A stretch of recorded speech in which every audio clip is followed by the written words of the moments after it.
Hello, hello les amis, bienvenue. Notre leçon du vendredi, la semaine s'achève, le sabbat s'approche. Quel est le bilan que tu fais de ta semaine jusqu'à présent? J'espère qu'il soit positif et que tu puisses rentrer dans le sabbat en paix, en tranquillité, en famille, soit famille à la maison, soit la famille à l'église, mais que tu puisses effectivement vivre cette belle expérience avec ton Dieu, ce sabbat qui s'approche. Voilà, cette semaine, nous avons vu ce Jésus qui se révèle, qui s'introduit, qui explique son éternité, sa relation avec le Père, son implication avec l'être humain, cet honneur pour nous, cette gloire qui est Jésus sur la croix pour nous sauver, et les décisions que les uns et les autres doivent prendre par rapport à Jésus. On doit se positionner. On entend beaucoup de cela dans le monde politique. On doit se positionner. Pour Jésus, c'est un peu la même chose. On doit se positionner. Qu'est-ce qu'on fait avec la venue de Jésus? Alors, je voudrais m'adresser à toi qui t'es déjà positionné. Si tu as déjà pris la décision de te positionner et dire « Seigneur, je t'accepte, je suis ton enfant, je te suis », voilà, ce que je voudrais partager avec toi aujourd'hui est très important. Dans la leçon de vendredi, nous avons deux commentaires d'Ellen White. Le premier du Adventist Bible Commentary et la deuxième qu'on retrouve sur le livre Le Meilleur Chemin, page 24-25. C'est une perle. Le Meilleur Chemin, c'était le premier livre que j'ai lu de l'Esprit de prophétie d'Ellen White, et c'était pour moi jusqu'à présent l'un des plus impactants. C'est un livre vraiment, vraiment béni. J'ai déjà distribué des milliers de Meilleurs Chemins avec les projets d'évangélisation Mission Caleb en Suisse et dans d'autres projets aussi. Mais on a eu d'autres livres aussi qu'on a distribués, mais aucun livre n'a eu autant d'impact chez les gens. Quand on rencontrait les gens qui avaient déjà reçu le livre et qui avaient déjà commencé à lire, les gens s'approchaient et disaient « Mais ce livre est magnifique, ce livre m'a impacté ». Différent d'autres livres qui étaient tout aussi bien, mais il y a quelque chose de particulier avec ce livre. C'est vraiment un bijou.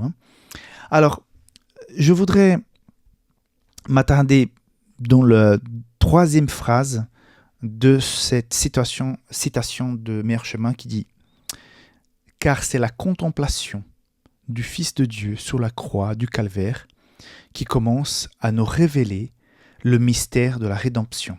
La bonté de Dieu qui éclate nous amène à la repentance. En mourant pour les péchés, le Fils de Dieu a manifesté un amour incompréhensible. Or, la contemplation de son amour touche le cœur, frappe l'esprit et brise toute résistance. » Mes amis, cette contemplation, c'est connecté avec le thème d'hier, glorifier, cette glorification, cette contemplation nous amène à la repentance, à la transformation, mais nous amène aussi à être porteurs de lumière. Parce que justement, ce paragraphe commence avec Jean 12, 32, « Quand j'aurai été élevé de la terre, j'attirerai tous les hommes à moi. » Ok ? Jésus va attirer tous les hommes à lui. Mais avant que les gens puissent lever la tête et regarder Jésus pour être attirés vers lui, quel sera l'élément déclencheur de cette attirance? Comment les gens seront attirés à lever les yeux vers le ciel pour pouvoir le voir? Or, nous sommes envoyés, nous sommes invités en tant que porteurs de lumière parce que nous avons été éclairés par la parole, éclairés par Jésus, à être ces petites lumières qui se baladent un peu partout pour rentrer en contact avec des gens sincères, mais qui sont encore dans les ténèbres. Quand voyons-nous qu'il y a quelque chose qui brille différemment, qui brille autrement, quelque chose, pourquoi cette personne est comme ça? Qu'est-ce que lui fait être comme ça? Il y a quelque chose de différent chez elle. C'est la lumière du Christ qui est en nous.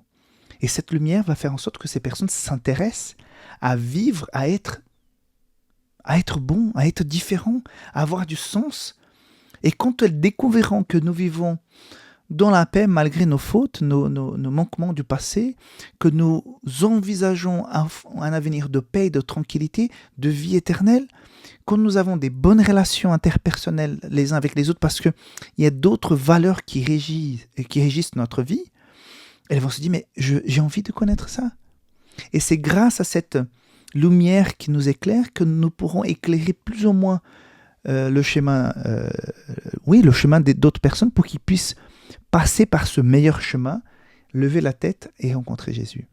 Donc, c'est important pour nous de comprendre la gloire et de le glorifier.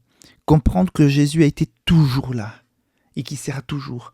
Comprendre que c'était quelque chose de profond de voir Dieu, mais dans le caractère du Fils qui est venu s'incarner, de prendre notre place ici, vivre notre vie et nous sauver. Tout ça, c'est important, tout ça, c'est essentiel. Mais une fois que je comprends que je vis ça, je suis invité à être un porteur de lumière pour pouvoir faire ça. Que cette contemplation de Jésus sur la croix du Calvaire puisse être radiée parmi les gens qui sont autour de nous et que ces personnes aient aussi cette envie de rencontrer ce Christ. Donc, le message pour moi de ce vendredi, pour chacun d'entre nous, c'est vivons dans la lumière, dans la pratique. Si tu vis quelque chose aujourd'hui qui te tire vers l'obscurité, si tu es en train de tromper quelqu'un, si tu es en train de... tu n'es pas clair avec les choses, si tu as de la haine dans ton cœur, si tu ne peux pas pardonner, tout ça, Jésus peut le régler. Et en vivant cette transformation, tu pourras être une bénédiction au prochain. Bye bye. Bon, ça va.